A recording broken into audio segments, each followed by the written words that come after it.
ممالک متاثر ہو رہے ہیں جنگ کے حالات سے، افغانستان ہو چاہے شام ہو، ان سب کو وہ سارے بھی مل کر یورپ کی طرف ہی دیکھتے ہیں، کوئی امیر مسلمان ملکوں کی طرف نہیں دیکھتا، سب یہی آنا چاہتے ہیں، اور پھر یہاں کے لوگ ان کو سہولتیں بھی دیں، اور پھر ہمارا رد عمل یہ ہو، یا ہمارے میں سے چند کا ایک رد عمل ایسا ہو کہ ہم ان کے ممبران پارلیمنٹس کو یا ان کے شہریوں کو چاقوؤں سے ہلاک کریں، تو یہ کوئی اچھا تاثر نہیں ہے اور اچھی بات نہیں ہے، اس سے باہر گریز کرنا چاہیے۔ تو نام بھی پھر وہ مذہب کا لیتے ہیں، وقت تو بہادری دکھاتے ہیں، ہوتا وہ نفسیاتی مریض ہے یا ہو سکتا ہے اس کی برین واش ہوئی بھی ہو، لیکن افسوس کی بات ہے کہ یورپی یونین تو یہ بڑا قریبی سے اس واقعہ کو لے گی۔ ہاں جی، ہر واقعے کو خود سیریسلی لیتے ہیں، اور اس کے لیے یہ ہے کہ بھئی اس کا ایفیکٹ جو ہے پھر سوسائٹی پہ پڑتا ہے، اور مسلمانوں کو جو ہے وہ مساجد وغیرہ کے اندر پہلے وغیرہ شروع ہو جاتے ہیں، یا زیادہ چیکنگ وغیرہ شروع ہو جاتی ہے، مطلب ایک آزادی چھن جاتی ہے پھر اس سے، ان حرکتوں سے۔ تو اس میں ایک اور میں سوال کر لوں کہ یہ اپنے اچھا توجہ دلائیے کہ اس طرح تو پھر جو انتہا پسند ہیں دوسروں میں بھی، غیر مسلموں میں بھی، تو وہ بھی پھر جس طرح نیوزی لینڈ کا واقعہ ہوا یا ناروے میں بھی ہوا یا کسی اور جگہ بھی ہوا، تو یہ تو واقعات بڑھتے رہیں گے اگر ابھی سے اس کا سدباب نہ کیا گیا۔ ظاہر ہے جب سوسائٹی میں کسی نہ کسی رد عمل تو ہوتا ہے کسی نہ کسی کے اوپر، پھر وہ اٹھ کھڑا ہوتا ہے اور وہ اس کا جواب کے اندر حملہ کرتا ہے مسلمانوں کے اوپر یا شہری کے اوپر، تو ان چیزوں کا سدباب ہونا چاہیے، اور جہاں تک ہمارے مذہبی جماعتیں ہیں یا مذہبی تنظیمیں ہیں یا مذہبی سینٹر ہیں، ان کے اندر جو ہے اسلام کی جو رواداری کی تعلیم ہے اس کی طرف زیادہ توجہ دینی چاہیے، بجائے اس کے انتہا پسند پیدا کیے جائے۔ تو ایک طرف تو یہاں جرمنی حکومت یہ سہولیات دے رہی ہے کہ آپ لاؤڈ سپیکر کے ذریعے مساجد میں اذان دے سکتے ہیں، اور یہ پاکستانی اخبارات نے بھی دیا ہے، تو دوسری طرف یہ ہمارا رویہ یہ ہو رہا ہے ان کے خلاف۔ ہاں، جرمنی نے سب جگہ تو نہیں دیا، صرف کولن کے اندر جو ہے وہ اجازت ملی ہے جمعے کی اذان کی، لیکن یہ اسی طرح ہوتا ہے، آہستہ آہستہ اور جگہ بھی کھلنی شروع ہو جائے گی، جب ایک سٹیپ اٹھا لیا جائے تو پھر مزید اس سے آگے دروازے کھل جاتے ہیں۔ بہرحال یہ بہت بڑا ان کا اقدام ہے، میں سمجھتا ہوں وہ جو کولن میں مسجد بنی ہے جس کے اندر حکومت نے بہت سارے پیسے دیے ہیں، آدھے سے زیادہ پیسے تو اس کے اوپر حکومت نے ہی دیے ہیں، اور تمام مذاہب کے لوگوں سے انہوں نے وہاں پر اجازت دی ہوئی ہے کہ وہاں کے نماز پڑھ سکتے ہیں، کسی خاص فرقے کی وہ مسجد نہیں ہے کولن کی، تو ایک قسم کا کلچر سینٹر بھی ہے، تو وہاں پہ حکومت نے اجازت دی ہے کہ ٹھیک ہے آپ وہاں جمعے کی اذان دے لیں۔ کیونکہ آج ہی جرمن اخبارات نے دیا کہ جو نمازی بڑا خوش ہو رہے ہیں کہ ہمیں اللہ کے نام پر بلایا جاتا ہے تو ہمیں خوشی ہوتی ہے، لیکن دوسری طرف آپ بتا رہے ہیں کہ اللہ کے نام پر قتل کیا جا رہا ہے۔ بہرحال افسوس کا مقام ہے، کیونکہ برطانیہ میں بہت سارے پاکستانی جو ہیں اور مسلمان ہیں، پارلیمنٹرین ہیں، وہ میئر بھی ہیں لندن کے، تو ان کے اوپر بھی فرق پڑے گا۔ یہ تو لازمی بات ہے، دیکھیں یہاں پہ بھی مسلمان ممالک ہیں، ان کے اندر اتنی مذہبی آزادی حاصل نہیں ہے جتنی کہ یورپ کے اندر آپ مذہبی عبادتوں کے اوپر آزادی حاصل ہے، اپنے مذہب پر عمل کرنے کی آزادی حاصل ہے، اور اس کا جو غلط استعمال ہے وہ بند ہونا چاہیے، یہ یقینی بات ہے۔ تو آج ہی وہ جو مذہبی مشیر ہیں وزیر اعظم کے طاہر اشرف صاحب،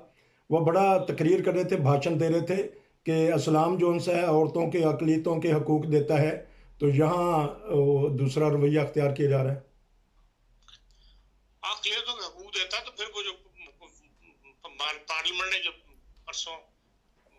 قائمہ کمیٹی نے جو مذہبی قانون تھا، مذہبی متعلق جو قانون بنا تھا کہ 18 سال تک سے پہلے کوئی مذہب چینج تبدیل نہیں کر سکتا، تو اس کو انہوں نے ختم کر دیا، اس کو منظور نہیں کیا۔ اب ہندو کمیونٹی کا یہ بہت بڑا ایک مطالبہ تھا کہ ہماری تمام بچیاں جو ہے جو 18 سال سے کم عمر کی ہیں وہی جا کے اسلام قبول کر رہی ہیں، چھوٹی چھوٹی بچیاں، اور ہر ایک جو اسلام قبول کرتی ہے چند دن بعد اس کی شادی ہو جاتی ہے، تو ایسی پابندی لگائی جائے کہ 18 سال تک، جس طرح پوری دنیا میں ہے کہ 18 سال تک ماں باپ کی اجازت کے بغیر بچہ کوئی قدم نہیں اٹھا سکتا، کہ جو بھی بچے سے متعلق معاملات ہیں ان کا فیصلہ جو ہے ماں باپ کے اختیار میں ہوتا ہے۔ یہی ان کا مطالبہ تھا، لیکن ان مولویوں نے نہیں پاس ہونے دیا پاکستان کے، تو قائمہ کمیٹی نے اس کو ختم کر دیا، اس قانون کو پاس نہیں ہونے دیا۔ ٹھیک ہے، کیونکہ خان صاحب ہمارے پاس صرف 2-4 منٹ ہے، ہم کیونکہ شروع ہم نے انٹرنیشنل خبروں پہ کرنا تھا، ہم ساتھ ہی اس پروگرام کو ختم کرتے ہی ساتھ ہی ہم انٹرنیشنل خبریں لے لیں گے، لیکن اب یہ ہم تھوڑا سا اس پہ روشنی ڈال دیجیے گا کہ یورپ اور اسلام آپس میں ان کا کوئی خدا نخواستہ آنے والے دنوں میں ٹکراؤ تو نہیں خطرہ؟ دیکھیں بظاہر تو ہم کوئی ٹکراؤ والی بات نہیں ہے، بات یہ ہے کہ ملک ان کے ہیں، ہم تو ان سے مانگنے والے ہیں، ٹھیک، ہم تو یہاں آئے ہیں اپنی روزی کے چکر میں جی ہے۔ اگر کسی کو اپنے ملک کے اندر پوری طرح وہی سہولیات حاصل ہوں جی جو اسے یہاں مل رہی ہیں تو پھر وہ اپنے ملک کو کس کا دل، ملک بدر ہونے کا کس کا دل کرتا ہے؟ جی اس لیے ہم تو یہاں آئے ہیں ان کے سوالی بن کے، ان کی فیکٹریوں میں کام کرنے کے لیے، تاکہ اپنے آپ کا جو اسٹیٹس ہے ٹھیک، اس لیے بہرحال یہ ان لوگوں کا حوصلہ ہے کہ جی وہ اگر ہمیں ساتھ ہماری مذہبی آزادی کے اوپر بھی جو ہے وہ پوری طرح حق دیتے ہیں کہ آپ جس طرح چاہیں اپنے مذہب کے اوپر عمل کریں۔ اب اس کی عقل تو ہمیں کرنی چاہیے کہ بھئی ہم اس سے ناجائز فائدہ نہ اٹھائیں، ایسے حالات پیدا نہ کریں جس سے جو ہے عوام کے اندر ایک ریئیکشن پیدا ہو اور ایک سول وار والی کیفیت جسے کہتے ہیں تہذیبوں کی ٹکراؤ جو ہے وہ نہیں ہونا چاہیے، اور اگر ایسا ہوا تو اس کے ذمہ دار ہم خود ہوں گے۔ ٹھیک، تو یہ اسلامی ممالک جو ان سے وہ کیوں نہیں تعاون کرتے، یہ جو یہاں آ جاتے ہیں یورپ میں مسلمان، تو 50 کے قریب جی لوگ آرام سے نہیں نہ بیٹھتے جی، تو اس لیے سعودی عرب وغیرہ ڈرتے ہیں، ان کو نہیں آنے دیتے۔ ٹھیک ہے، ہم مسلمان ہاں جی، کیونکہ پھر ہم اس پروگرام کا یہیں اختتام کرتے ہیں، تو آپ